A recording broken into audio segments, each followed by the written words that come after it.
오늘은 지난주에 다룬 본문 가운데에서 특별히 우리가 조금 더 살펴봐야 될 내용들을 자세히 보려고 합니다. 오늘 본문은 빌립보서 1장 12절입니다.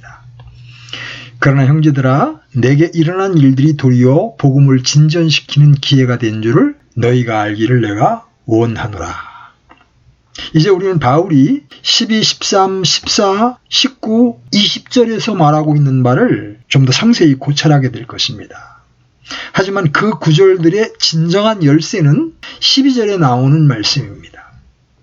사도는 여기에서 이 위대한 서신을 써가는 과정 중에 그가 관심을 가진 특별한 문제들 가운데 하나를 다루기에 이르렀습니다. 그는 옥중에서 이 편지를 쓰고 있었습니다. 그는 빌립보 신자들이 자신이 갇혀 있음에도 불구하고 승리에 넘치며 기뻐하고 있다는 것을 알기 원했습니다. 그는 행복했으며 빌립보 신자들도 똑같은 체험을 할 수 있기를 바랬습니다. 그는 이 편지를 썼을 때 자신이 다시 자유로운 몸이 될 수 있는지의 여부를 확실히 모르고 있었습니다. 그가 사형을 당할지도 모른다는 사실을 지적해주는 징후들이 많이 있었습니다. 따라서 그는 그 일이 일어나기 전에 빌립보 신자들이 미래의 그들의 운명이나 숙명이 어떻든지 간에 자신이 소유했던 것과 동일한 신앙을 가진 그들이 자신이 승리했던 것처럼 승리할 수 있도록 진리를 굳건히 붙드는데 특별히 관심을 가지고 있었습니다. 그래서 사도는 여기에서 그 점을 주목하고 있습니다. 그는 빌립보 교회 신자들이 자신이 감옥에 있다는 사실로 인해 걱정한다는 것을 알고 있었습니다. 그들은 그를 사랑했으며 그에게 관심을 가지고 있었습니다. 그래서 이 모든 것을 에바브로디도를 통해서 보냈던 메시지에 표현했습니다. 이제 사도는 그들에게 그 답변을 이런 식으로 표현하고 있는 겁니다. 그러나 형제들아, 내게 일어난 일들이 도리어 복음을 진전시키는 기회가 된 줄을 너희가 알기를 내가 원하노라. 빌립보 교회가 바울에게 일어난 일들에 대하여 비극이고 복음이 가로막히고 있으며 또한 바울을 비참하고 불행한 사람으로 생각할 수 있겠지만 바울은 결코 그렇지 않다고 말하는 겁니다. 사실은 그와 반대이며 나는 너희가 이 전반적인 문제에 대해서 올바른 견해를 가지기를 간절히 바란다고 말하고 있는 겁니다. 사도가 말하는 바를 고찰하게 된 이 시점에서 그가 이 편지를 썼던 정확한 환경을 기억하는 것이 정말 중요한 일입니다. 우리가 살펴보았듯이 그는 감옥에 있었을 뿐만 아니라 그 시대의 관습에 따르면 양쪽으로 군사들에게 사슬로 묶여 있었습니다. 다시 말해서 그는 특별한 방 안에 갇혀 있었을 뿐만 아니라 그의 자유도 그런 식으로 구속받고 있었던 거죠. 그는 단 한순간도 혼자 있게 내버려진 적이 없었습니다. 군사들이 순번제로 돌아가며 계속해서 그를 감시하고 있었던 것입니다. 그는 어떤 의미에서 개인적인 생활을 할 수 없었어요. 거기에는 삶을 안락하게 만들어주는 것이 전혀 없었고 모든 통상적인 예의가 철저하게 무시되고 있었습니다. 세련되고 교양이 있고 또 민감하고도 영적인 마음을 가진 바울과는 정반대로 난폭하고도 거친 사람들이었던 군사들을 특별히 고려해 볼 때 그러한 상황이 얼마나 괴롭고 짜증나는 것이었는가를 상상해 보는 것은 우리로서는 어려운 일입니다. 우리는 욕설과 모독적인 말과 저주를 내뱉기를 일삼는 그런 사람들을 상상하고 바울이 지속적으로 그들과 함께 있었다는 사실을 상상해 볼 수 있습니다. 그것이 그가 겪었던 시련이었습니다. 그런데 본문에는 그러한 역경에 대한 기독교 철학이라고 부를 수 있는 것이 들어있습니다. 이것은 이러한 문제에 대한 신약 성경의 고전적인 구절들 중에 하나입니다. 인생의 시련과 근심의 전반적인 문제는 사람들을 넘어지게 하는 장애물입니다. 여러분은 사람들이 너무나도 자주 하는 말을 잘 알고 있을 것입니다. 그들은 이러한 세상을 하나님의 사랑과 조화시킬 수 없다고 합니다. 그리고 어떻게 하나님께서 이러한 일을 허락하실 수 있습니까? 라고 묻습니다. 또 왜 이런 일이 일어나야만 합니까? 라고 당황해하는 사람들이 있습니다. 그들은 사랑하는 사람들이 죽음을 당했거나 상처를 입은 일들을 이해할 수가 없는 겁니다. 안타깝게도 너무나 많은 사람들이 실망한 나머지 그 마음이 삐뚤어지게 되었습니다. 제1차 세계대전 중에 많은 사람들이 교회와 조직화된 기독교에 대해 등을 돌렸습니다. 그들은 그렇게 하는 것이 정당하다고 생각했으며 그 문제는 여전히 우리에게도 남아 있습니다. 우리는 이런 일들을 어떻게 설명해야 합니까? 왜 이런 일들이 일어나는 겁니까? 바울이 본문에서 다루고 있는 주제가 바로 우리가 함께 생각해 보는 내용입니다. 이제 그것을 이런 식으로 표현해 보겠습니다. 성경은 우리의 이러한 문제에 직접적으로 답변해 주지 않습니다. 또한 성경을 모든 문제에 대한 단순한 해답을 가지고 있는 책으로, 그리고 누군가가 질문했을 때 목차에서 적절한 페이지를 펼쳐서 즉각적인 해답을 찾을 수 있는 책으로 생각해서는 안 됩니다. 성경은 우리를 어린아이처럼 대하거나 다루지 않습니다. 그리고 성경은 원리를 제공해 줍니다. 성경은 자명한 원리를 규정하고 난 후에 진리가 있으니 이제 그것을 적용하라고 말씀하고 있습니다. 그것이 성경의 방법입니다. 그러므로 성경은 직접적이고 즉각적인 대답이나 그렇다 또는 아니다라는 대답을 제시해 주지 않습니다. 전반적인 문제는 그렇게 하기에는 너무도 크며 우리가 다루는 문제도 마찬가지입니다. 한 걸음 더 나아가서 이 세상에서는 답변되지 않는 어떤 문제들도 있다고 말할 수 있습니다. 그럼에도 불구하고 감사하게도 하나님께서는 그 문제를 해결할 수 있도록 충분한 능력을 주십니다.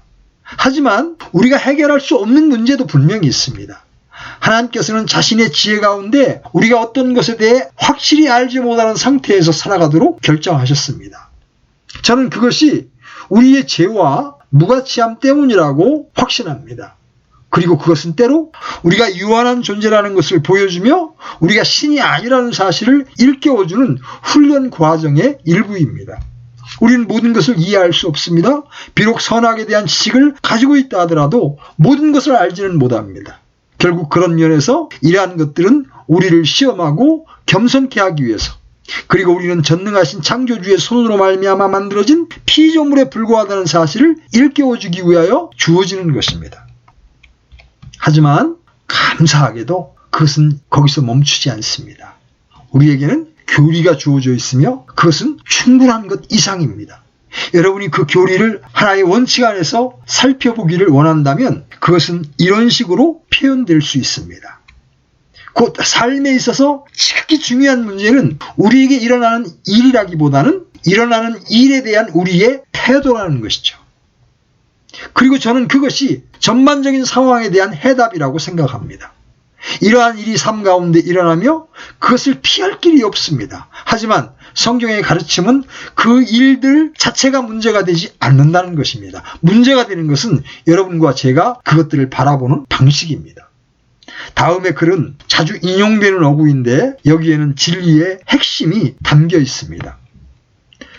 두 사람이 똑같은 철장을 통해 밖을 내다보았는데 한 사람은 진창을, 다른 한 사람은 별을 보았다네. 여기 또 하나의 어구가 있습니다. 미란, 아름다울 미자를 써서 미란, 보는 자의 눈 안에 있다. 문제가 되는 것은 우리의 태도이며 그것이 바로 성경에서 가르치는 위대한 원칙입니다.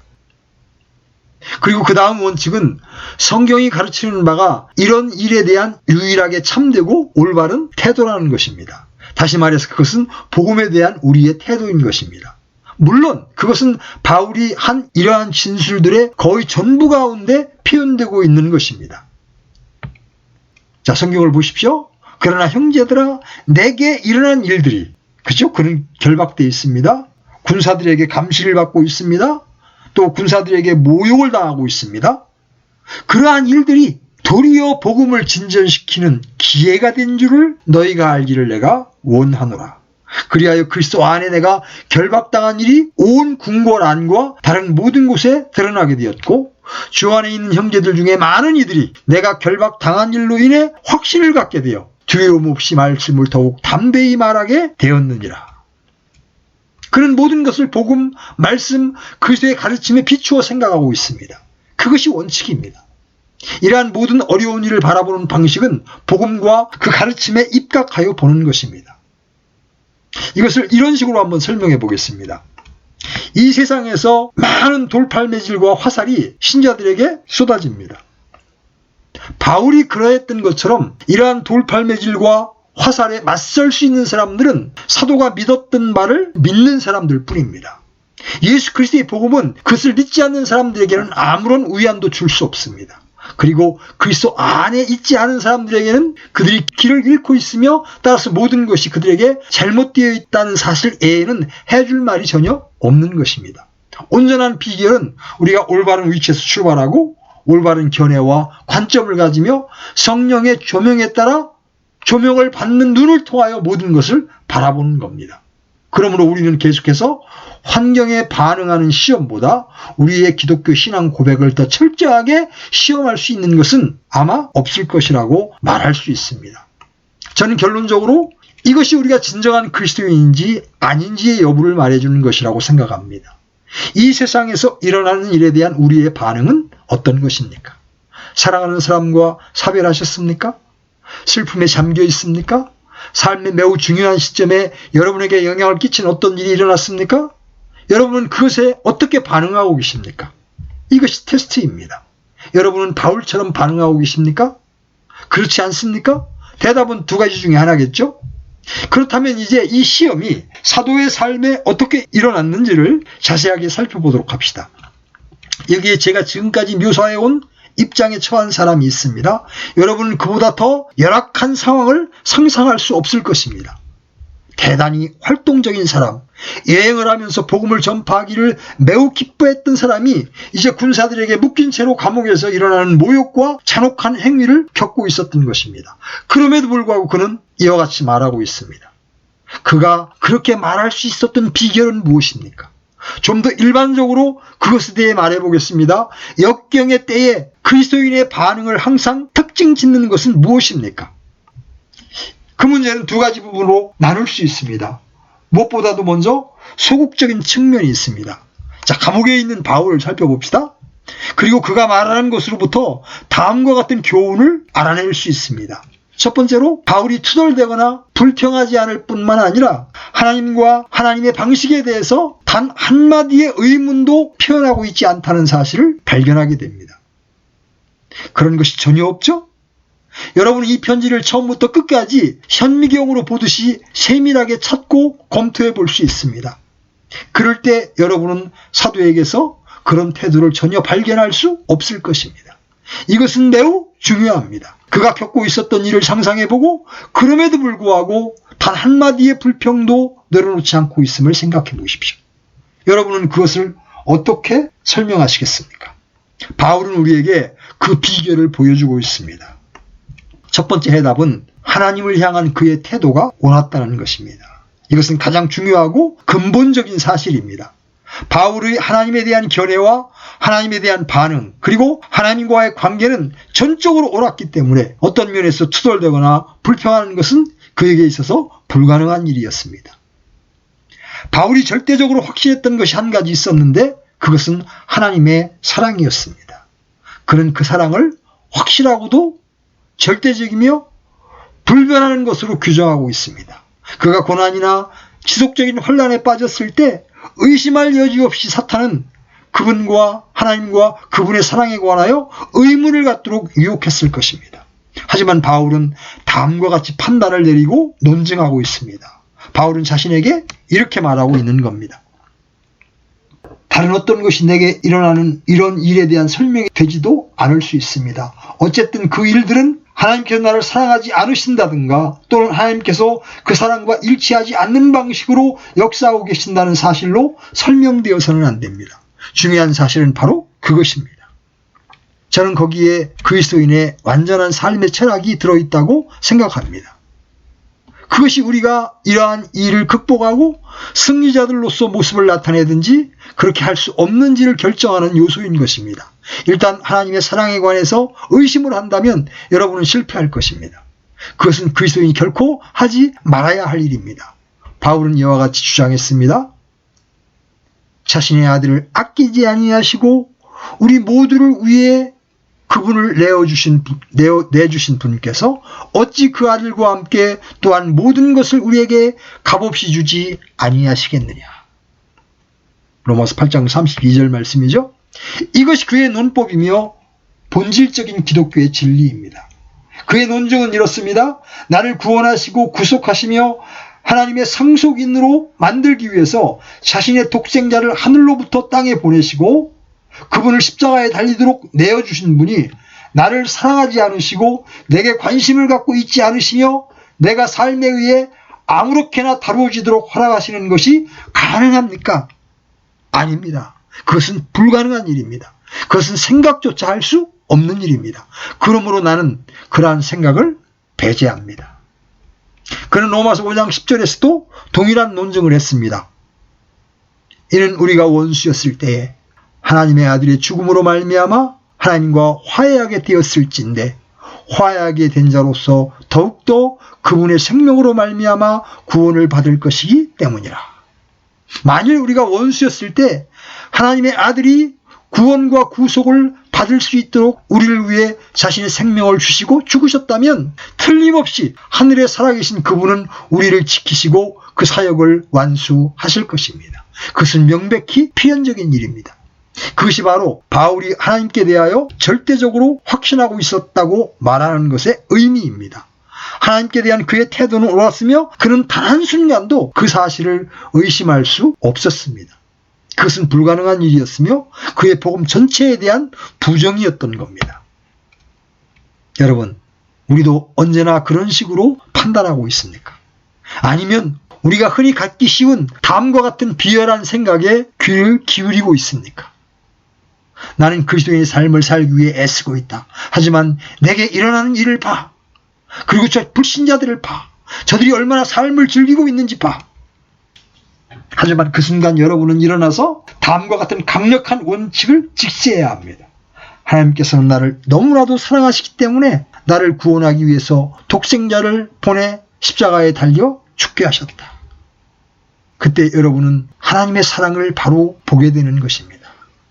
바울은 하나님의 사랑을 절대적으로 확신했기 때문에 불평하거나 하나님이나 하나님의 방식에 의심을 품지 않았습니다. 그는 다음과 같은 사실을 알고 있었습니다. 내가 확신하노니 사망이나 생명이나 천사들이나 정사들이나 권능들이나 현재 있는 것들이나 장래 있을 것들이나 높음이나 깊음이나 다른 어떤 창조물이라도 능히 우리를 그리스도 예수 우리 주 안에 있는 하나님의 사랑에서 떼어놓지 못하리라. 여러분, 사도가 의지하고 있는 것은 하나님께 대한 그의 사랑이 아니라 그에 대한 하나님의 사랑입니다. 그는 그 사랑을 의지하고 있기에 안전한 것입니다.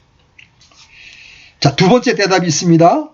바울이 투덜대거나 불평하지 않는 것은 하나님께 대한 그의 태도가 올바를 뿐만 아니라 그 자신에 대한 태도가 올바르기 때문입니다. 그것은 중요성에 있어서 첫 번째 원인에 대해서 이제 부차적인 결과가 되는 겁니다. 물론 바울은 여기서 그 태도가 어떤 것이었는지를 단번에 보여주고 있습니다. 그는 자신을 단지 자신으로만 생각하지 않았으며 그러한 자신에게는 관심이 없었습니다. 물론 그가 자신에게 관심을 갖고 자기가 한 모든 일을 자랑하던 때가 있었습니다. 그는 자신이 한 모든 일을 남에게 자랑할 수 있었습니다. 하지만 그리스도인이 된 후에는 그런 일을 하기를 멈추었습니다. 그는 그것에 대해 이런 식으로 표현하고 있습니다. 빌립보서 1장 20절입니다. 나의 간절한 기대와 소망에 따라 내가 아무 일에든지 부끄러워하지 아니하고 항상 그러하였듯이 지금도 온전히 담대하여 살든지 죽든지 내 몸에서 그리스도를 높이고자 하나니. 저는 여기서 이 정도로 그치고 싶은 생각이 없습니다. 나중에 그것을 자세히 더 다룰 생각입니다. 하지만 그것은 바울이 그리스도를 너무 사랑하고 있었기 때문에 전적으로 자신을 잊고 있었다는 사실을 말해줍니다. 감옥에 갇혀있는 바울은 왜 이런 일이 내게 일어나는가 하고 묻지 않습니다. 다만 그것이 복음에 어떤 영향을 끼치는가를 묻고 있습니다. 우리 모두는 틀림없이 제가 의미하는 바가 무엇인지를 정확하게 알고 있습니다. 심리학자들조차 이러한 사실을 인식하고 있으며 사실상 그것은 그들이 하는 일의 일부입니다. 심리학적 치료는 사람들에게 자신을 잊고 다른 어떤 것에 관심을 가지게 하며 이러한 관심을 다른 어떤 것으로 옮기는 것입니다. 우리를 비참하게 만드는 것은 바로 이와 같은 자신에 대한 병적이고도 애처로운 관심입니다. 그것이 바로 우리가 삶에 실패하는 이유입니다. 또 환난이 닥쳤을 때 우리가 자기 연민에 빠지는 이유이기도 합니다. 우리는 왜 이런 일이 내게 일어나야 하는가라고 묻습니다. 우리는 언제나 자신만을 바라보기 때문에 모든 것을 과장해서 생각합니다. 그러나 바울은 그렇게 하지 않습니다. 그 이유는 그리스도와 그리스도의 영광, 그리고 그가 관심을 가지고 있는 복음만을 바라보기 때문입니다. 그는 왜 내가 이 사람들에게 묶여 있어야 하는가? 또는 내가 왜 이런 일을 겪고 견디어야 하는가라는 데 관심을 갖지 않습니다. 그의 단 한 가지 관심사는 지금도 온전히 담대하여 살든지 죽든지 내 몸에서 그리스도를 높이고자 하나니라는 것이었습니다. 확실한 사실은 그는 그리스도 안에서 자신을 잃었기 때문에 어떤 자기 연민이나 자신에 대한 동정이나 후회가 있을 수 없었다는 것입니다. 그렇습니다. 그는 자신에 대해서 건전한 태도를 가지고 있었습니다. 사도는 나는 그리스도 안에 있다. 나는 그 왕국의 시민이므로 중요한 것은 내가 아니라 그 왕국이며 왕이시다라고 말했습니다. 그는 이러한 사실을 너무나 잘 알고 있었기 때문에 삶에 있어서 커다란 저주인 우울함과 불행의 소용돌이로부터 해방되어 있는 것입니다. 저는 여러분에게 다시 한번 간단한 질문을 하고자 합니다. 여러분은 이러한 시련들 중 한 가지를 겪으셨습니까? 여러분은 어떻게 그것을 해결하셨습니까? 여러분은 어떤 일이 일어나는지를 알고 계십니다. 여러분의 마음 그 쓰라린 고통을 알고 있습니다. 하지만 여러분께 묻습니다. 여러분은 바울과 같습니까? 그리고 하나님의 사랑에 대한 불평과 의심으로부터 자유하십니까? 여러분은 하나님을 확신하고 있으며 자신에 대해서 올바른 태도를 갖고 있으십니까? 여러분은 그리스도 안에서 자신을 잃어버리셨습니까? 이것이 모든 것의 비결입니다. 자, 이제 적극적인 측면도 살펴보도록 합시다. 다음은 바울이 환난과 고통 가운데 행한 일이며 우리도 반드시 행해야 할 일입니다.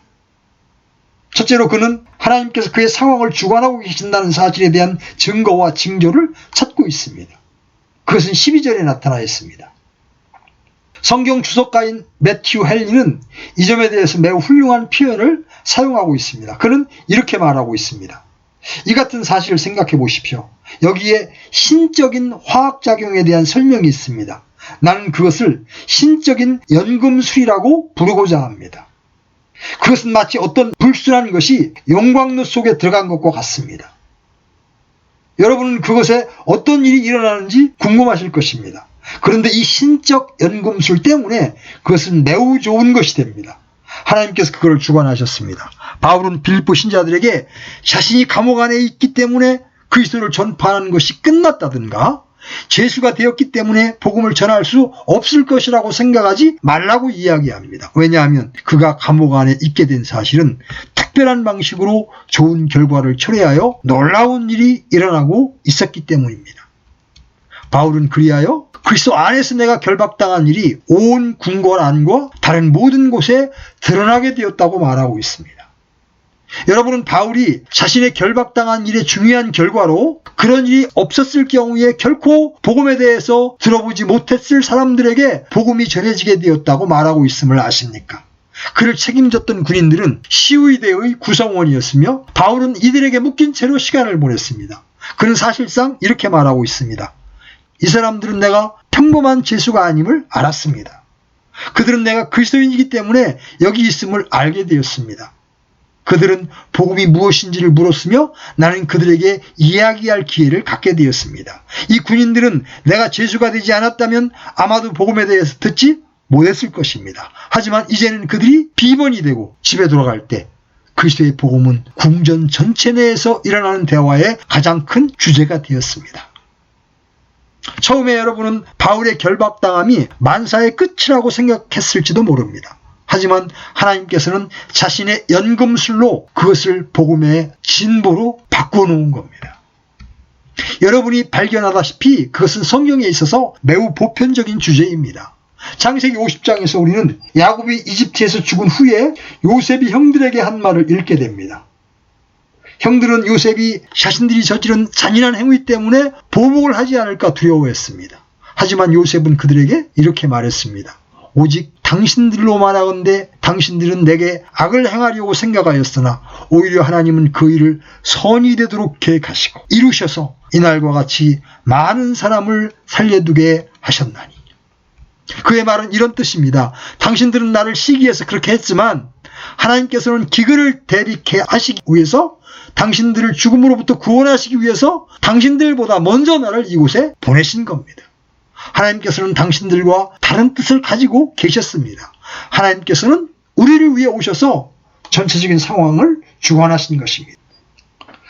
또한 여러분은 시편 119편에서 시편 기자가 그것을 이런 식으로 표현하고 있음을 발견하게 됩니다.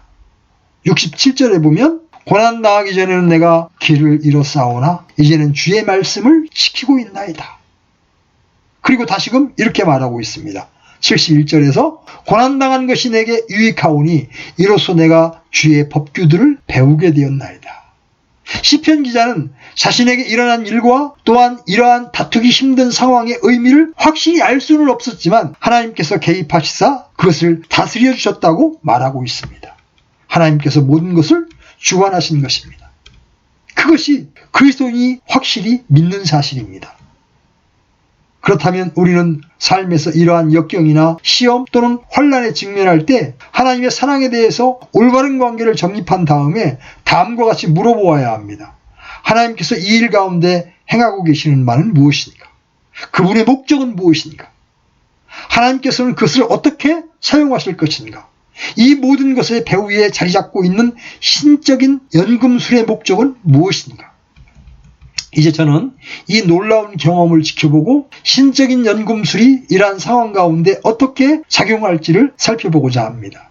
하나님께서는 이러한 상황으로부터 어떤 것을 만들어내실 것입니다. 그리고 여러분은 상황을 그런 식으로 바라보는 순간에 이미 어려움을 극복한 것입니다.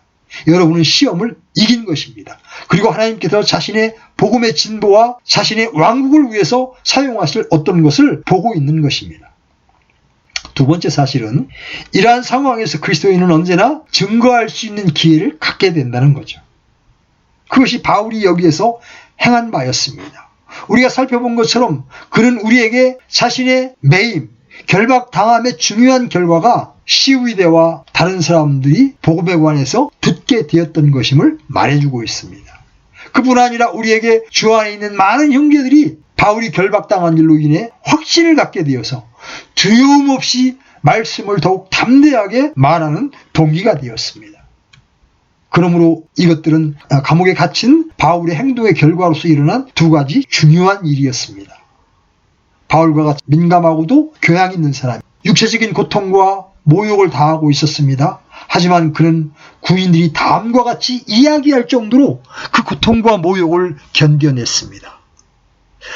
우리는 이렇게 행동하는 사람을 전에는 한 번도 본 적이 없어. 그가 이렇게도 안달하지 않고 이 모욕과 고통을 참을 수 있는 것은 무엇 때문일까? 그의 평온함과 침착함의 의미는 무엇일까? 그래서 군인들은 그에게 이렇게 말했을 것입니다. 당신은 마치 감옥에 갇혀 있는 것을 즐기는 사람처럼 보입니다. 당신은 보통 죄수와는 다르게 행동하는군요. 그때 바울은 그들에게 복음을 전했습니다. 그는 비록 감옥에 갇혀 있었지만 언제나 간수와 궁전 안에 다른 사람들에게 그리스도를 증거하고 있었던 겁니다. 그러나 그것뿐이 아니었습니다. 로마 교회에는 마찬가지로 그의 영향을 받고 있었던 약한 형제들이 있었습니다.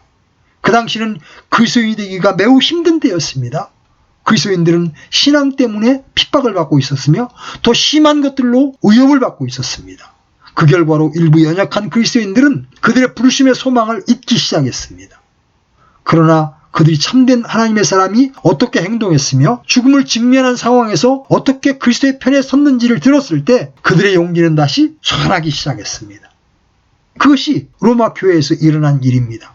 그들은 용기를 잃고 있었지만 바울은 감옥에서 그리스도를 전파하고 증거하기를 시작했던 겁니다. 여러분, 이 세상에서 혼자 사는 사람은 아무도 없습니다. 여러분과 제가 역경과 고난의 때에 행하는 말은 다른 많은 사람들에게 영향을 끼치게 될 것입니다. 고통과 시련에 직면했을 때 대처하는 한 가지 방법은 그 안에서 그리스도를 증거할 기회를 찾는 것 아닙니까? 고난이 닥쳤을 때 자기 자신에게 여기에 좋은 기회가 생겼다고 말하십시오. 우리를 지켜볼 사람이 있을 것입니다. 그들은 우리가 교회의 구성원임을 알며 우리는 스스로를 그리스도인이라고 부릅니다. 따라서 그들은 우리를 보고 이렇게 말할 것입니다. 그가 이 일에 어떻게 대처하는지 보자. 그리고 그들이 하는 말을 들어보자. 그가 하는 말을 들어보자. 거기에 복음을 증거할 기회가 생기는 것입니다. 또한 바울은 여러분 자신보다 더 약한 사람들을 기억하라고 말하고 있습니다. 그들은 약간의 의심에 빠져서 주저하고 있는 그리스도인들입니다. 그들이 여러분을 지켜본 후에 맞아, 그것은 결국 사실이었어. 그는 그것을 극복해냈잖아. 조금도 흔들리지 않고 겁을 내거나 변명 없이 말이야. 이렇게 말할 수 있게 살아가야만 하는 겁니다. 그럴 때 연약한 그리스도인들은 복음이 참되며 그 약속들이 확실하다는 것을 알게 될 것입니다. 그러므로 여러분은 그와 같은 상황에 직면하게 되었을 때 그 안에서 증거할 기회를 발견하십시오. 그것이 무엇이든 간에 여러분은 극복하게 될 것입니다. 이제 마지막 사실에 대해서 간단하게 설명하고자 합니다. 바울은 이 모든 일 안에서 하나님께서 그를 완전케 하시는 과정의 일부만을 보았을 뿐입니다. 그것은 19절에 나타나 있습니다. 너희의 기도와 예수 그리스도의 영께서 공급해 주심을 통해 이것이 나의 구원으로 바뀔 줄 내가 알므로. 여기서 구원은 감옥에서 구출되는 것을 의미하지 않습니다. 왜냐하면 그가 다음 절에서 자신이 살게 될지 죽게 될지를 모른다고 말하고 있기 때문입니다. 그것은 가장 넓은 의미에서의 구원을 의미합니다. 사실상 바울은 이렇게 말하고 있는 겁니다. 내가 겪는 시험에는 잘 이해할 수 없는 측면들이 있습니다. 하지만 나는 이것이 성화의 일부, 즉 하나님께서 나를 완전케 하시는 과정의 일부임을 확신합니다. 나는 아직까지 매우 불완전하며 하나님께서는 이 일을 통하여 나를 완전케 하십니다. 어떤 의미에서 그분은 다른 곳에서는 이루어질 수 없는 특정한 일을 행하고 계시므로 나는 그것을 통해서 이전보다 더 나은 사람이 될 것입니다. 이처럼 시험과 혼란은 올바른 인생관을 갖게 하기 위해 임하는 겁니다. 우리 중 일부는 일이 잘 되어갈 때는 더 이상 생각하기를 멈춥니다. 때때로 우리는 돈 버는 일에 몰두하게 됩니다. 그러나 재난이 임해서 사업에 실패하게 되면 이것이 우리로 하여금 인생에 대해서 다시금 진지하게 생각하게 만듭니다. 그러한 일은 선한 것입니다. 진정 삶에 대해서 진실하게 생각하도록 만드는 것은 어떤 것이든지 선한 것입니다. 그것은 다음 세상에 대해서 더 생각하게 하며 그것을 위한 기초를 준비하게 만듭니다. 우리는 미래를 잊어버리고 현재만을 위해서 살기가 얼마나 쉬운지 모릅니다. 그리고 그 사실은 우리의 죄성과 무가치함을 깨닫게 해주고 연약함과 무능력함을 상기시켜 줍니다.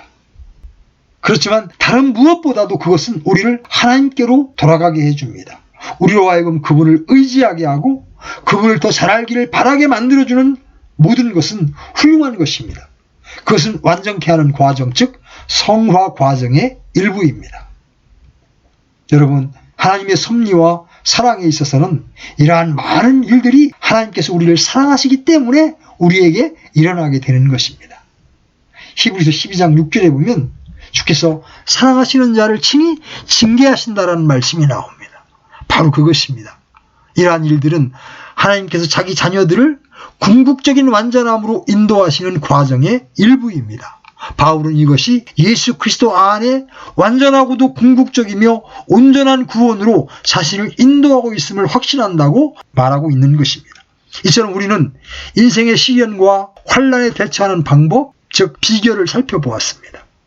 하나님에 대한 그리고 자신과 삶에 대한 올바른 견해의 근거에서 불평과 불만을 토로하지 않는 소극적인 측면을 기억하십시오. 그리고 나서 적극적인 측면을 기억하십시오. 하나님의 연금술을 바라보십시오. 증거할 기회를 포착하십시오. 여러분 자신을 완전하고 거룩하게 만드는 과정을 감내하십시오. 그리고 그것이 자신의 사역을 최종적인 완성으로 인도하시는 하나님의 사랑의 손길임을 깨달으십시오. 최악의 상태에서도 대처할 수 있게 해주시고 우리를 사랑하신 분을 통하여 능히 승리하는 자들로 나타나게 하시는 복음을 주신 하나님께 감사하십시오. 바로 이 일을 위해서 하나님께서 복음을 통해서 우리를 구원하시고 우리를 이러한 믿음의 세계로 부르고 계신 것입니다. 우리를 이런 자들로 불러주시고 가르치시는 하나님 앞에